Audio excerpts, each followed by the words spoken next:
Hello friends, आज मैं आपके साथ इंटरनेशनल लॉ का एक और टॉपिक लेके आया हूँ। टॉपिक का नाम है इफेक्ट्स ऑफ वॉर और चैप्टर का नाम है वॉर। तो इसके हम डिस्कस करेंगे वॉर क्या होता है। ये मैं पिछली वीडियो में डिस्कस कर चुका हूँ, जिसका लिंक आपको डिस्क्रिप्शन में मिल जाएगा। पूरी की पूरी प्लेलिस्ट जो है इंटरनेशनल इकोनॉमिक्स की, उसका भी आपको जो लिंक है वो डिस्क्रिप्शन में मिल जाएगा। विदाउट वेस्टिंग एनी टाइम शुरू करते हैं। वॉर का मीनिंग और डेफिनेशन मैं पहले ही डिस्कस कर चुका हूँ। The effects of war are well known. सबको पता है कि जंग के असर क्या होते हैं, ठीक है।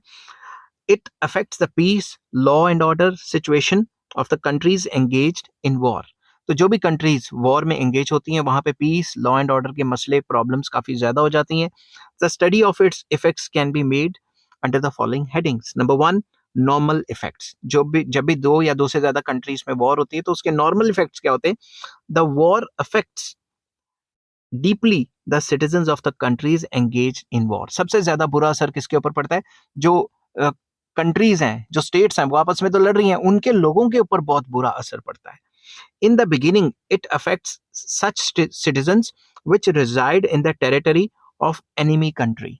वो सिटीजन्स जो एनिमी कंट्री के अंदर रहते हैं उनके ऊपर बहुत बुरा सलूक होता है। और जब दूसरे कंट्री की या स्टेट्स की आर्मी किसी और स्टेट में चले जाती है, घुस जाती है, तो उनके साथ बहुत बुरा सलूक किया जाता है। As soon as war starts, the country at war establishes control over the enemy's citizen residing in her territory so that they could not help the enemy. तो इसमें ये एग्जांपल दिया हुआ है। फॉर एग्जांपल, दो कंट्रीज की आपस में लड़ाई होगी तो सबसे पहले जो कंसर्न कंट्री होती है उसके अंदर जो दूसरे कंट्री के सिटीजन रह रहे हैं उनके ऊपर कंट्रोल कर लिया जाता है ताकि वो अपने कंट्री की हेल्प ना कर पाए। और जब दूसरे कंट्री की टेरिटरी में घुसते हैं तब तो उनको पकड़ेंगे ही। पहले जो अपनी कंट्री में उस कंट्री के सिटीजन है उनको पकड़ लेते हैं। Sometimes permission is given to such citizens to return to their homeland. कभी कभी ऐसा होता है कि उनको परमिशन दे दी जाती है कि भाई अपने अपने चले जाओ कंट्री में, ठीक है ना। वॉर होने से पहले ही कई कंट्रीज जो है वो अपने सिटीजन्स को कह देते हैं कि भाई यहाँ पंगा होने वाला है, यहाँ से निकल लो, ठीक है। Next, effects of diplomatic effects on diplomatic relations. As soon as war starts, the diplomatic relations between the countries at war come to an end. जैसे ही वॉर शुरू होगी बिटवीन द कंट्रीज, इसका मतलब ये है कि डिप्लोमेटिक रिलेशन खत्म, ठीक है, मर गए diplomatic relations. The war engaged countries call back their diplomatic agents in their own countries.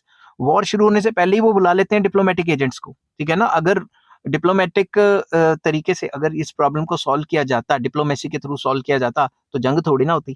तो डिप्लोमेसी फेल होगी तभी तो जंग हो रही है, समझ की बात। Under Vienna convention 1961, full care is taken for the security and immunities of such diplomatic agents on their return. जो वियना कन्वेंशन है वो ये कहती है कि अगर कंट्रीज के बीच में जंग होगी तो जो उनके डिप्लोमेट हैं उनको अच्छे से पास वे दिया जाएगा और उनके रिटर्न में हेल्प की जाएगी। समझ की बात, ये वियना कन्वेंशन कहती है। Effects on treaties. War deeply affects the treaties between such countries. अगर दो कंट्रीज के बीच में कोई भी ट्रीटी है, ट्रेड ट्रीटी, बॉर्डर ट्रीटी, कोई भी फलां ट्रीटी है, तो वॉर हुई तो समझो ट्रीटी खत्म। In this regard, the earlier uh, in this regard, the earlier thou was that earlier thought आना था यहाँ पे, रुको earlier thought, ठीक है, स्पीड में कभी हो जाता है। is that as soon as the war starts, all the treaties between war engaged countries between become null and void.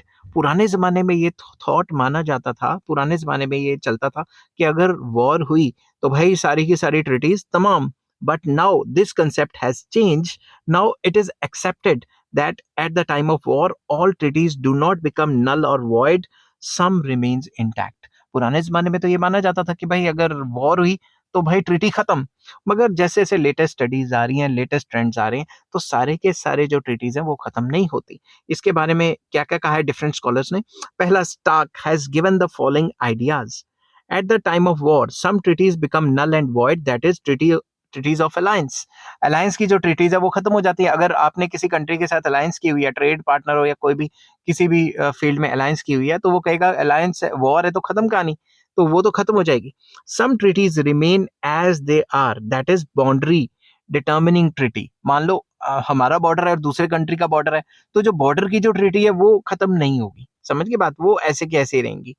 The treaties controlling war remain as they are at the time of war।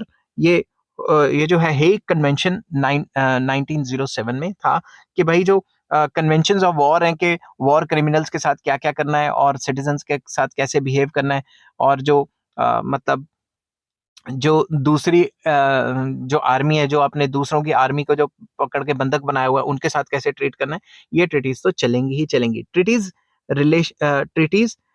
Relating to health, यहाँ पे relating to health आना था, रुको 2 minute. Treaties मैं फिर से लिख देता हूँ, relating, treaties relating to health, जो हेल्थ से रिलेटेड है ट्रीटीज, या फिर इंडस्ट्रीज, मेडिसिन्स, या सिक्योरिटी ऑफ रिलेटिंग प्रॉपर्टीज, ठीक है, जो प्रॉपर्टीज से रिलेटेड है, और law making etcetera do not become null और वॉइड या null and void but remain suspended. ये जो ट्रीटीज हैं ये सस्पेंड हो जाती हैं, पार्शली सस्पेंड हो जाती हैं कुछ टाइम के लिए, मगर ये वॉइड या नल पूरे तरीके से नहीं हो सकती। समझ गए बात? तो उनका कहना था कि ये पूरे तरीके से खत्म नहीं हो सकती। Treaties relating to extradition also remain suspended and come into force as soon as the war comes to an end. जैसे ही वॉर खत्म होगी तो जो एक्सट्रेडिशन की ट्रीटी है कि दूसरे कंट्री में दूसरों के जो क्रिमिनल्स जाके छुप जाते हैं, उनको एक्सट्रेडिशन की जो ट्रीटी है वो जब तक वॉर चल रही है तब तक सस्पेंड हो जाती है, वॉर खत्म तो ये फिर से शुरू हो जाती है। समझ गए बात? तो ऐसा नहीं है कि सारी की सारी ट्रीटीज वॉर के साथ ही खत्म हो गई, ठीक है, वॉर चली तो सब खत्म हो गया, ऐसा भी नहीं होता। नेक्स्ट आ जाता है effects on contracts. Treaties executed between the citizens of the countries engaged in the war is not subject to international law but are subject of state और म्यूनिसिपल लॉ। फॉर एग्जाम्पल, दो countries आपस में लड़ रही हैं, मगर उनके जो सिटीजन्स हैं उनके बीच में जो बिजनेस कॉन्ट्रैक्ट हुआ है वो इंटरनेशनल लॉ के सब्जेक्ट में नहीं आता, वो स्टेट लॉ के बीच में या म्यूनिसिपल लॉ के बीच में आता है। Therefore the countries at war are free to frame rules regarding their use और डिलीशन। तो कंट्रीज फ्री हैं कि वो उस सिलसिले में उन कॉन्ट्रैक्ट्स के ऊपर नए नए रूल्स रेगुलेशंस फ्रेम कर सकती हैं। In this connection, the normal tradition is that the contracts that have been completed are not affected by war, but the contracts that will be completed in future will be illegal. ज्यादातर ये मानना है इस connection में, जो traditions जो चलता आ रहा है, रिवाज ये चल रहा है कि भाई जो कॉन्ट्रैक्ट्स खत्म हो गए हैं वो तो ठीक है, मगर जो फ्यूचर कॉन्ट्रैक्ट है कि आपने उससे पैसे ले लिए और फ्यूचर में इतना माल देना है, वो इलीगल हो जाते हैं। समझ गए बात? नेक्स्ट आ जाता है effects on property. From the point of view of effects on war, the properties of war-engaged countries can be divided into two parts. That is, public enemy property, private enemy property. अब ये क्या होता है, मैंने थोड़ा detail में दिया हुआ है। Public enemy property can be taken into possession at the commencement of war, provided it is movable property. ध्यान से देखना, जो भी पब्लिक एनिमी प्रॉपर्टी है और अगर वो मूवेबल प्रॉपर्टी है तो उसको कब्जा किया जा सकता है, but immovable property is not confiscated but taken into possession on permanent basis and decision is taken on its disposal after war. For example, आपने किसी जमीन के ऊपर कब्जा कर लिया किसी और कंट्री के ऊपर, किसी और कंट्री ने वॉर के टाइम पे, तो वो इमूवेबल प्रॉपर्टी होगी। तो अब कब्जा ही कर लिया तो उसको कैसे डिस्पोज ऑफ किया जाएगा या कैसे उसका हल निकाला जाएगा, वो जब वॉर खत्म होगी तब की तब देखी जाएगी। मगर जो मूवेबल प्रॉपर्टी है उसको जैसे जैसे आप दूसरे कंट्री में घुसते रहोगे उनकी मूवेबल प्रॉपर्टी पे कब्जा कर सकते हो। समझ गई बात? As far as private enemy property, ये पब्लिक एनिमी प्रॉपर्टी, पब्लिक सरकारी, ठीक है ना, प्राइवेट एनिमी प्रॉपर्टी जो प्राइवेट बंदों की है, it is concern if such property has been taken into possession only for military purposes but it can not be looted. अगर एक आर्मी के जो पर्सन है वो दूसरे कंट्री में जा रहे हैं तो वो प्राइवेट प्रॉपर्टी को लूट नहीं कर सकते। समझ गए बात? प्राइवेट घरों में घुस घुस के उनके सामान नहीं चोरी कर सकते।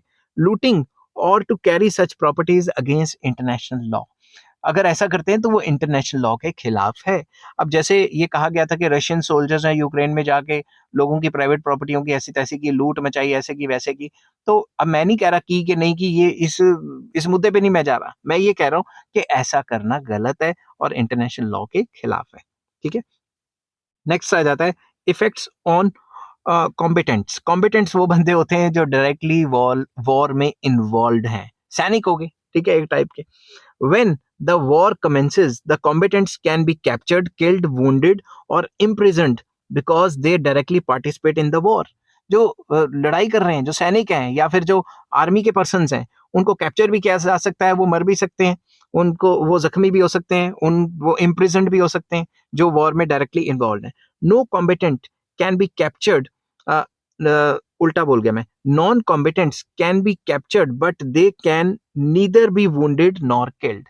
ज्यादातर जो नॉन कॉम्बिटेंट्स है, जिनका लड़ाई से कोई लेना देना नहीं है, आम जनता, आम लोग, उनको कैप्चर किया जा सकता है, मगर उनको मारा नहीं जा सकता, ना ही उनको वुंडेड किया जा सकता। ठीक है, मतलब जो लड़ाई है बिटवीन आर्मीज होनी चाहिए, या फिर जो आम बंदा है, आम जो लोग हैं, उनके बीच में जंग नहीं होनी चाहिए, उनको मारना भी नहीं चाहिए, और आम इंसान को या आम लोगों को कोई हार्म भी नहीं पहुंचाना चाहिए। उनकी प्राइवेट प्रॉपर्टी वाला पॉइंट तो मैंने पहले ही बोल दिया।